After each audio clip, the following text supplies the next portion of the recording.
Marcus Aurelius once said, "You always own the option of having no opinion." Think about that for a second. In a world where people can't go 5 minutes without reacting, complaining, or tweeting their outrage, you hold the secret weapon of silence. And the funny thing is, silence usually bothers people more than any words you could have said. Because the moment you stop reacting to every little thing you hear, you stop being a puppet whose strings are pulled by everyone else.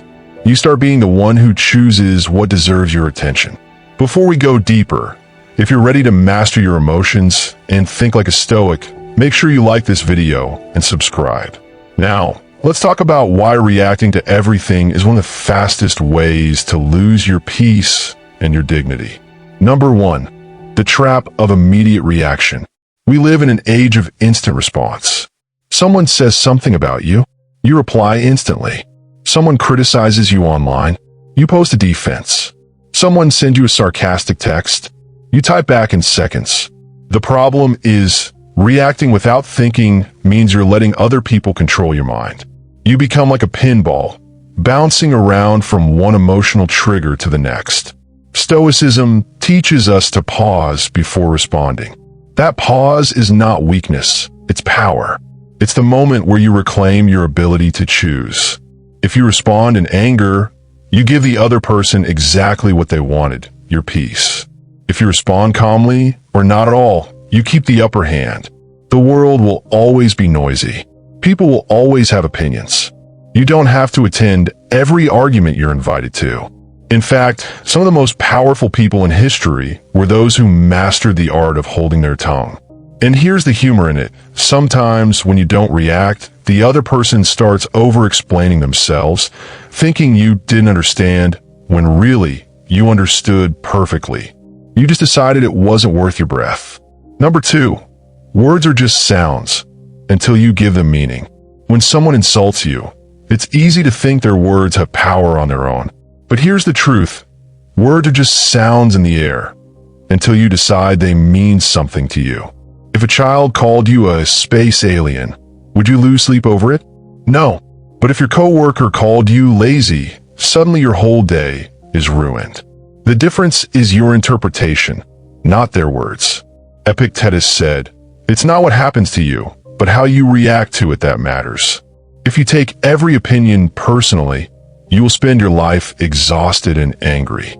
But if you see words as neutral and only give weight to those that come from people you respect, you free yourself from unnecessary suffering.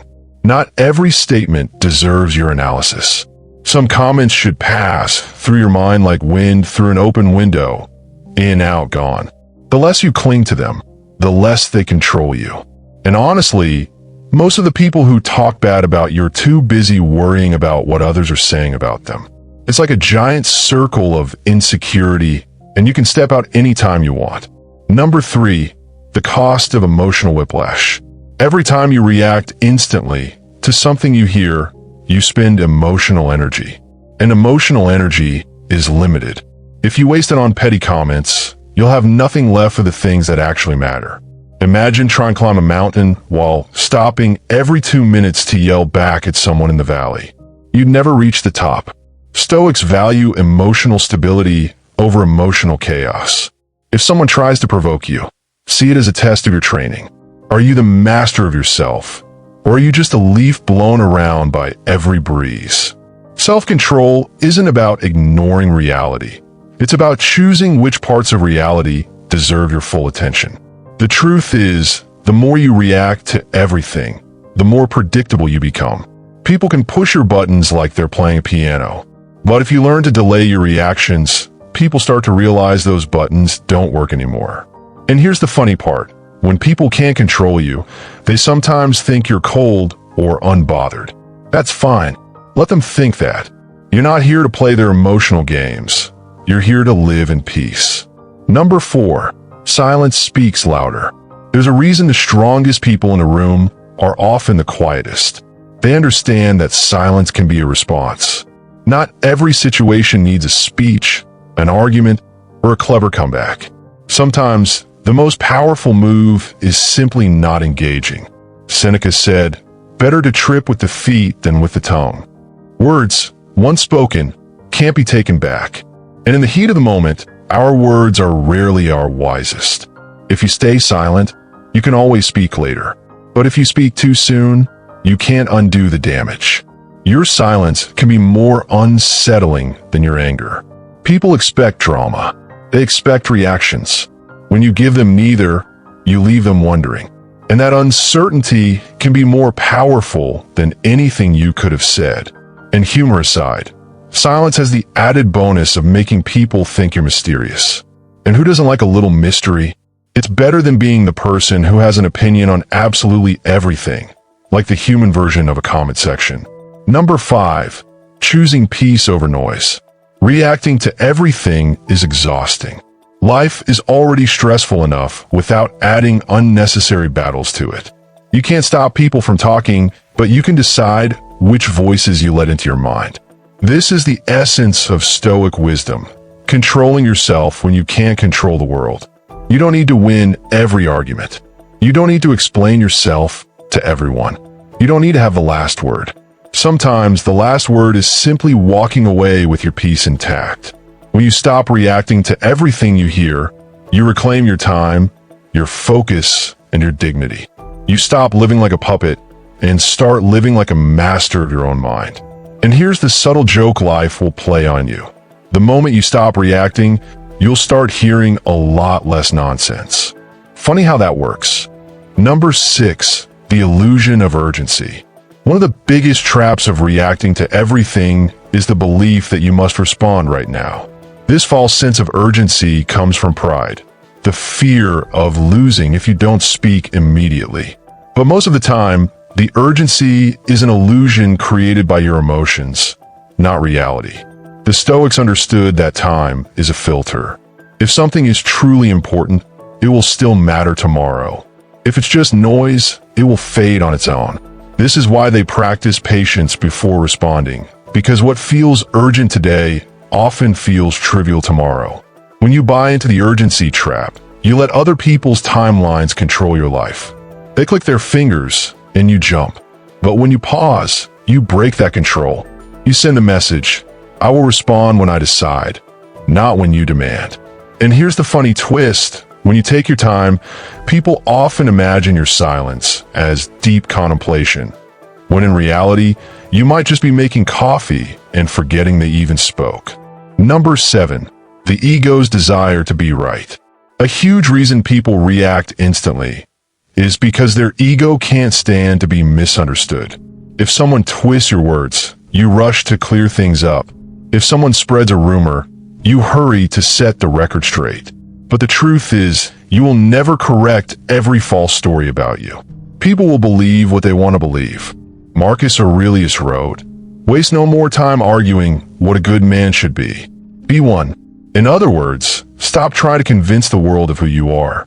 Just live it. Your actions over time are the only real proof of your character. When you chase every opportunity to prove yourself right, you're really feeding your ego, not your peace. And the more you feed it, the hungrier it gets. Soon, you're in an endless cycle of defending yourself against things that don't matter. And honestly, sometimes the best revenge against lies is letting them die from lack of attention.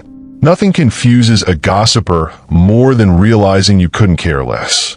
Number 8, the ripple effect of calmness. Reactions spread. If you respond with anger, you create more anger. If you respond with sarcasm, you invite more sarcasm. But if you respond with calmness, or better yet, with no reaction, you break the cycle before it even starts. This is why Stoics valued emotional composure. Your calmness doesn't just protect you, it influences the people around you. One steady mind in a room full of chaos can shift the entire atmosphere. People notice when someone refuses to be pulled into the storm. Your calmness is like a mirror. If someone sees their own anger reflected in your stillness, they may begin to question themselves. You plant the seed of self-awareness without saying a word. Plus, on a lighter note, staying calm makes you incredibly unpredictable. And being unpredictable keeps you interesting, which is a nice side effect of being wise. Number 9. Not all opinions deserve respect. One of the most liberating truths you can accept is that not every opinion is worth listening to. Just because someone is speaking doesn't mean they're speaking wisdom. The Stoics were selective about whose voices they allowed to influence their minds. If someone has no experience in what they're criticizing, why give their words weight? Would you take financial advice from someone drowning in debt? Would you take health tips from someone who never exercises? Exactly. So why let irrelevant voices steal your peace? This doesn't mean you should be arrogant and dismiss everyone. It means you should filter opinions the same way you filter food. Don't consume what will make you sick. If the source is untrustworthy, the message is likely just noise. And here's the humor. Some people will still insist their opinion matters, even when it's based on zero knowledge. Let them. Just nod politely while mentally changing the subject to something more important, like what's for dinner. Number 10. The freedom of letting things go. At the heart of Stoicism is the idea that peace comes from focusing only on what you can control. And one of the things you can control is whether you carry the weight of other people's words. Most of the time, you can choose to drop it completely. Holding on to every comment, every criticism, every rumor is like collecting garbage and then wondering why you feel heavy. You can't move forward if you insist on carrying everything with you. Letting go isn't weakness, it's strength. It's the decision to value your mental space over someone else's noise. When you let things go, you realize how small they really were. What once felt like a giant wave becomes nothing more than a ripple in a pond. And the more you practice it, the faster you'll be able to release the next one. And here's the final joke. Once you master letting go, people will think you've developed some mystical inner peace. In reality, you've just gotten good at not caring about nonsense. If you want to become harder to provoke, calmer under pressure, and more in control of your mind, keep watching this channel. Remember, in a noisy world, your silence can be your loudest strength.